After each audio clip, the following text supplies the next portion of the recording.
Y vamos de nueva cuenta con Ruta 2024. Morena impugnará las medidas cautelares impuestas por la Comisión de Quejas y Denuncias del Instituto Nacional Electoral, luego de ordenar la suspensión de la gira La Esperanza nos une que realiza Claudia Sheinbaum por diferentes partes del país.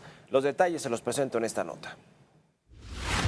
Morena impugnará las medidas cautelares impuestas por el Instituto Nacional Electoral, quien determinó que Claudia Sheinbaum deberá suspender de sus giras los mítines masivos y limitarse a hacerlos a puerta cerrada y únicamente con militantes del partido. Mario Delgado precisó que el discurso de Claudia Sheinbaum ha sido cuidadoso. Yo nunca he escuchado, ni su servidor lo ha hecho, ningún llamado al voto por parte de la doctora Claudia Sheinbaum, ni de mi parte. Nunca hemos dicho, voten por, que eso es lo que explícitamente señala la ley como prohibido. Entonces, hemos sido respetuosos en el discurso de lo que señala la ley. Pidió la intervención del Tribunal Electoral. Sería bueno, por ejemplo, que el Tribunal Electoral se pronunciara en estos términos, que dijera ahora sí qué se puede y qué no se puede, pero miren el grado de absurdo al que estamos llegando. Pero si eso quieren, nosotros lo vamos a respetar. Ante la resolución del INE de que los eventos de la coordinadora de los comités de defensa de la Cuarta Transformación sean a puerta cerrada, el dirigente nacional hizo esta advertencia. Somos un partido de millones, entonces nos mandan a lugares cerrados, está bien, vamos a lugares cerrados, pero no van a dejar de ser eventos muy grandes, porque somos un partido de millones. También destacó que el proceso de registro para los aspirantes a la Cámara Baja y Alta será el próximo 31 de octubre y 1 de noviembre. Marco Fragoso, para Heraldo Media Group. Y para hablar de este tema vamos a conversar con Leonardo Valdés Zurita, exconsejero presidente del IFE. ¿Cómo estás, Leonardo? Buenos días. Buenos días, Mario. Muchas gracias. Gusto saludarte. Pues el INE de pronto lo veíamos sin mucho poder para poder, sin mucho margen de maniobra, aunque en realidad sí lo tiene en términos legales, para evitar que esta campaña adelantada de las candidatas, en el caso, o candidatas virtuales, en el caso de Claudia Sheinbaum y Xóchitl Gálvez, pues se llevara a cabo casi como si fuera la campaña, ¿no? Y está poniéndole algunos baches o algunos frenos en este asunto, como el caso que ya decíamos, que ya veíamos en la nota, de que no se pueda hacer proselitismo, que no se haga mítines públicos, que solo con la militancia, cerrados. ¿Cómo ves el asunto? Creo que de origen el problema es que se les dio la luz verde para que pudieran hacer sus procesos internos y dar recorridos por el país, ¿no? Gracias, Mario. Creo que la palabra clave, origen. ¿Dónde está el origen de esta situación? Porque en realidad es una situación muy compleja, inédita. Nunca en procesos electorales anteriores habíamos tenido una situación en la que los actores políticos se adelantaran tanto a lo que establece la Constitución y la ley. ¿Y cuál es el origen? Bueno, el marco jurídico que hoy tenemos vigente es producto de una reforma a la Constitución y de un conjunto de nuevas leyes que se aprobaron en 2014. Esa reforma se dio en el marco del llamado Pacto por México, que firmaron el 2 de septiembre de 2012, los tres partidos más votados en aquella elección, el PAN, el PRI, el PRD, con la asistencia también del Partido Verde, que acompañó ese Pacto por México, y digamos la presencia como testigo de honor del entonces recién al inicio de su mandato el presidente Peña Nieto.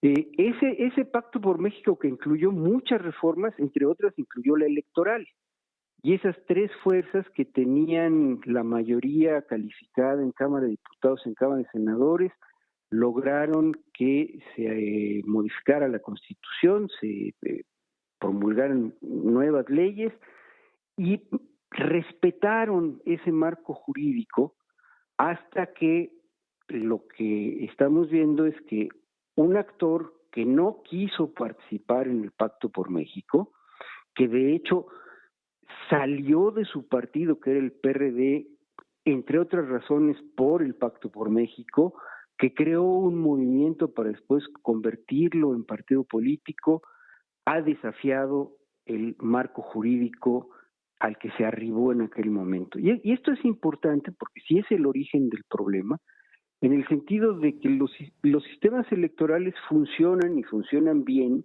cuando hay norma escrita, pero también cuando los actores políticos se comprometen a no violar la norma escrita, a respetar la norma escrita. Y eso lo habíamos vivido, yo diría que más o menos bien hasta 21, hasta 2021. Cuando el partido Morena y sus aliados perdieron la mayoría calificada en la Cámara de Diputados y se dieron cuenta que ya no pueden modificar la Constitución ellos solos, que ya no pueden hacer reformas de gran calado en muchas materias, pero entre otras en el sistema electoral, entonces decidieron que lo que hay que hacer es violar la Constitución y violar las leyes. Por eso adelantaron tanto su proceso de selección de candidata, y lo cierto es que los partidos que antes eran mayoritarios, pues se han visto obligados a también hacer ese adelanto porque se crea la sensación de inevitabilidad del resultado electoral.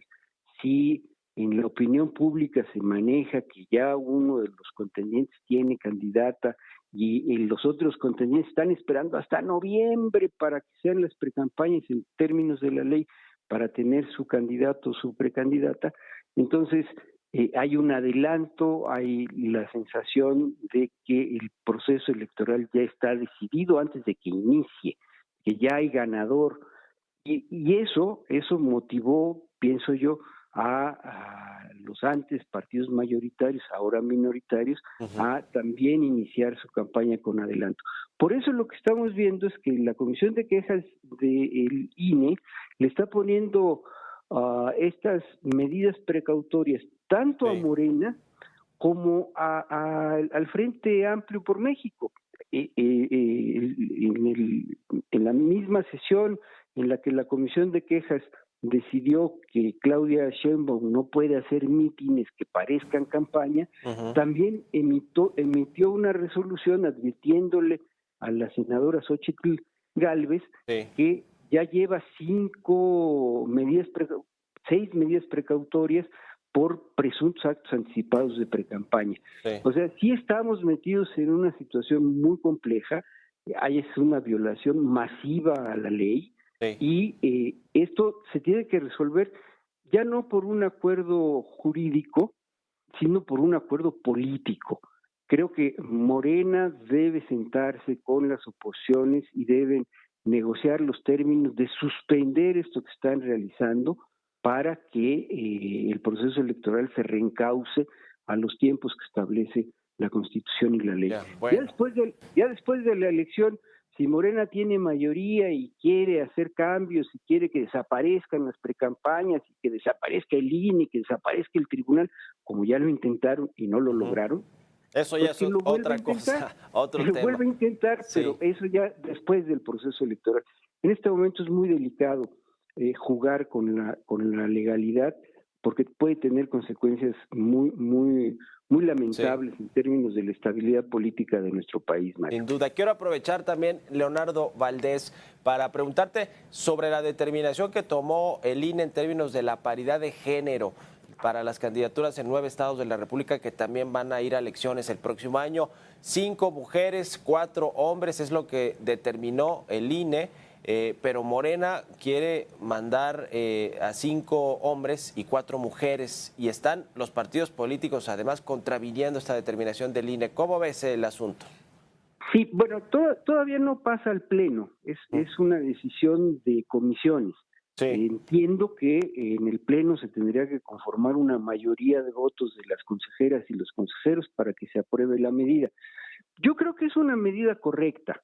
Creo que sí es muy importante que sigamos impulsando y que la autoridad electoral tome esa responsabilidad, la paridad de género.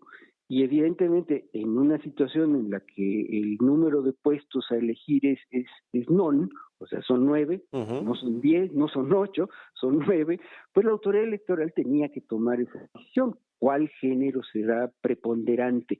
Preponderante por una candidatura, no es que todas las candidaturas sean de un mismo género.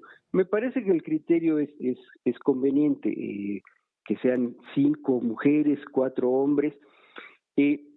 Efectivamente, a los partidos no les gustan esas decisiones, nunca les han gustado, porque consideran que la autoridad electoral está introduciendo elementos a sus procesos de toma de decisión y ellos apelan a su autonomía, que ellos tienen derecho a tomar las decisiones en los términos que ellos quieran. Y eso, digamos, es parcialmente cierto. Tienen autonomía para tomar esas decisiones en el marco de la ley, y la ley sí faculta al INE a tomar previsiones respecto de la paridad de género, de tal suerte que a mí me parece que es un acuerdo correcto. Por supuesto que en cuanto lo apruebe el Pleno del Consejo, si es que lo aprueba en esos términos, habrá impugnación ante el Tribunal Electoral y el Tribunal tendrá que dictar sentencia. Lo que sí hay que decir es que esta sala superior, este tribunal, ha sido muy favorable a las acciones de paridad de género, a las acciones afirmativas, de tal suerte que yo diría que se le ve pocas posibilidades a esa impugnación de los partidos políticos. Sí, de impedir que se aplique esta medida de paridad de género. De tal suerte que más vale que los partidos se vayan preparando para saber cómo van a distribuir esas 5 candidaturas para mujeres, 4 para hombres, avanzando en la paridad de género en nuestro país. Pues estamos en contacto y te agradezco como siempre, Leonardo Valdés Zurita, exconsejero presidente del IFE, estos minutos y muy buenos días. Gracias, Mario. Buen día para ti. Hasta luego.